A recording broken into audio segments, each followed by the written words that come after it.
Tonight, I'm not speaking as someone who has everything figured out. I'm speaking as someone who was lost, quiet, and slowly forgetting what hope felt like. There was a time when life felt heavy. Days passed, nights were louder than my thoughts, and the future looked like an empty road with no lights ahead. I learned how to smile without feeling, how to stay strong without being okay, and how to pretend I didn't need anyone. And then, somewhere in the middle of all that silence, I started believing that one day someone would walk into my life and change the meaning of everything. Not with magic, not with perfection, but with presence, with kindness, with the kind of love that feels safe, warm, and real. This speech is for the woman I haven't met yet, the woman who doesn't even know that one day she'll become my home, because I truly believe my future wife didn't just enter my story, she saved my life before we even met. There was a time when life felt like a long road without signs. I was moving, but I didn't know where I was going. I was breathing, but I wasn't truly living. Every day looked similar to the last, like pages copied from the same chapter, repeating quietly, endlessly. People around me were chasing dreams, building futures, falling in love, laughing loudly, making memories. And I was standing in the middle of all of it, feeling like a visitor in my own life. I didn't feel broken. I didn't feel completely lost. I just felt unfinished, like a sentence waiting for its final word, like a song missing its last note, like a story paused in the middle of a paragraph with no clear direction of where the next line should go. I learned how to carry silence with me, silence during long walks, silence during late nights, silence in rooms full of conversations. It became familiar, almost comfortable. But deep down, I knew silence wasn't meant to be permanent. Silence was just space waiting for the right voice to arrive. And somehow, without knowing your name, your face, or your voice, I believed you would be that voice. I believed there was someone out there who would speak to my soul in a language words could never fully translate, someone whose presence would feel like warmth after years of emotional winter, someone who would turn ordinary moments into memories without even trying. I didn't know where this belief came from. It didn't come from movies, or stories, or fairy tales. It came from something quieter and deeper. A quiet certainty that life doesn't create hearts capable of deep love without creating another heart meant to understand it. So even when days felt heavy, I kept moving forward with this quiet faith in my chest, a faith that maybe one day the road would stop feeling endless, maybe one day the journey would start feeling meaningful.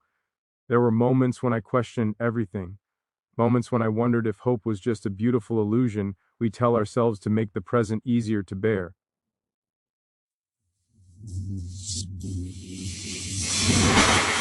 The future felt too distant to trust, but every time doubt tried to close the door, something inside me left it slightly open, because the idea of you felt real long before you became real. It's strange how powerful imagination can be when it's fueled by faith. I would imagine conversations we hadn't had yet, walks we hadn't taken yet, laughs we hadn't shared yet. I would imagine the calm that would arrive with you, the comfort that wouldn't need explanation, the peace that wouldn't need to be earned. Not perfection, not fantasy, just peace. The kind of peace that makes you breathe deeper without realizing it.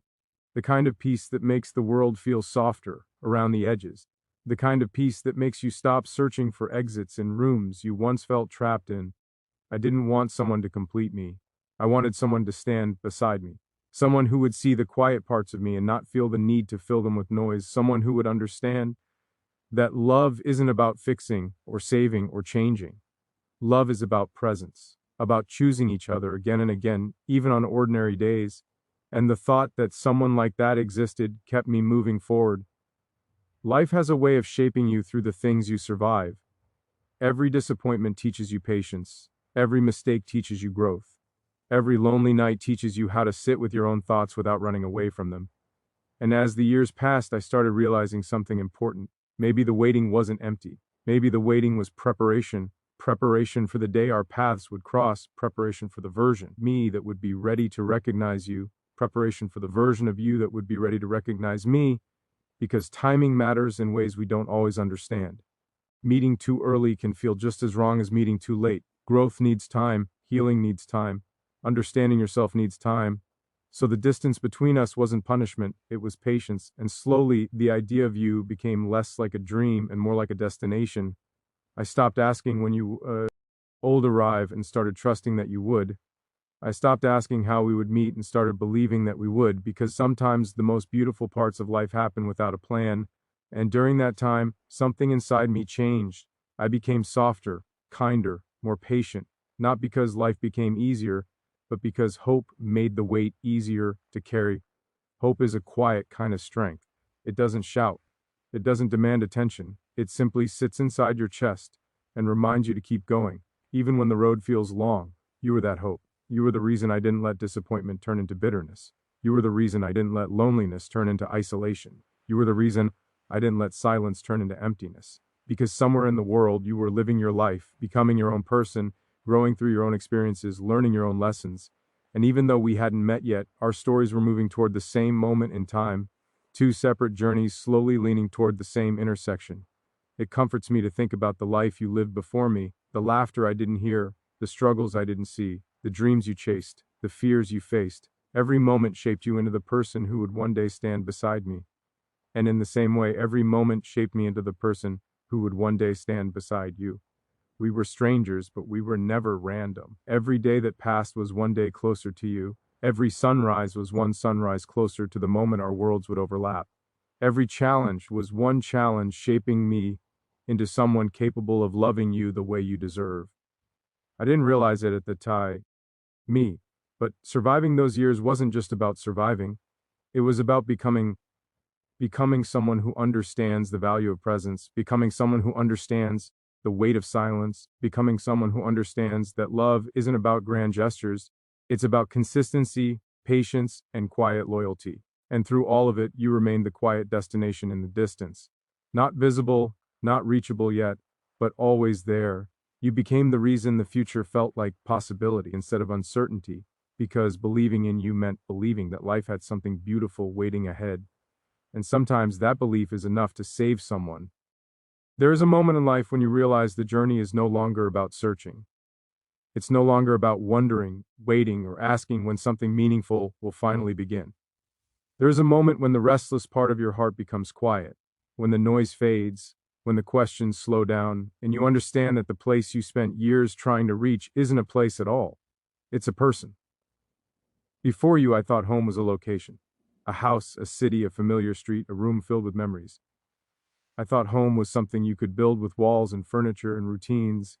I thought it was something you could return to at the end of a long day and close the door behind you. But loving you changed the meaning of that word completely. Home isn't where I live. Home is where I feel understood without needing to explain myself.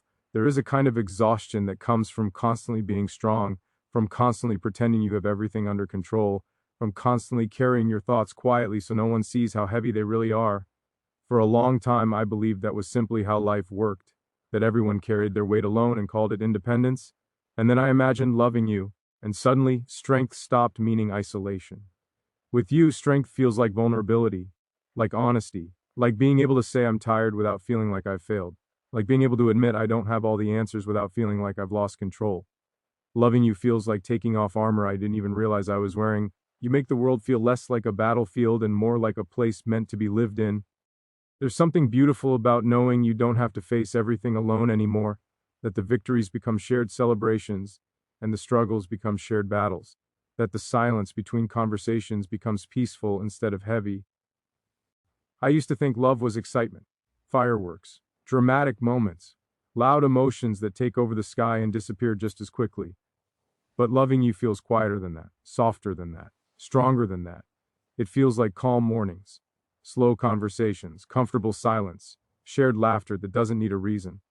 It feels like the simple certainty that no matter what happens outside, there is someone beside you who chooses you every day. And that choice means everything. The world can be unpredictable. Plans change. People leave. Dreams shift. Life has a way of reminding you that nothing is guaranteed. And because of that, the idea of permanence can feel distant, almost impossible. But loving you feels like stability in the middle of uncertainty. Not because life stops being unpredictable, but because I know I won't be facing it alone.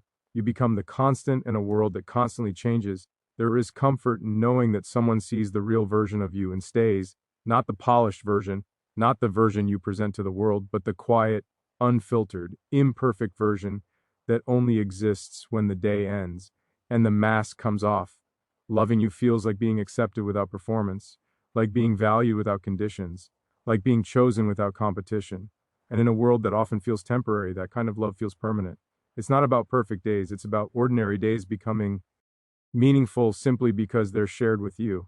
Grocery shopping becomes an adventure. Late night conversations become memories. Sitting in silence becomes connection. Because home isn't built from grand moments, home is built from small ones. Small laughs, small conversations, small gestures, small moments repeated so many times they become a lifetime. When I imagine the future with you, I don't imagine perfection. I imagine mornings that start slowly. I imagine nights that end with gratitude. I imagine arguments that end with understanding. I imagine challenges that bring us closer, instead of pushing us apart. I imagine growing older together and realizing that love didn't fade, it deepened, because real love doesn't burn out. It roots itself deeper with time. Loving you feels like finally reaching the destination I didn't know how to describe for years. The place where rest replaces restlessness, where certainty replaces doubt, where peace replaces the quiet chaos that used to live in my thoughts. It feels like finally exhaling after holding my breath for longer than I realized. There's something powerful about knowing someone is on your side. Not sometimes, not when it's convenient, but always. Knowing that no matter how loud the world becomes, there will always be a voice that speaks to you with kindness, your voice, your presence, your love. And in that presence, the world feels softer, the future feels brighter, life feels lighter, because loving you feels like finally coming home.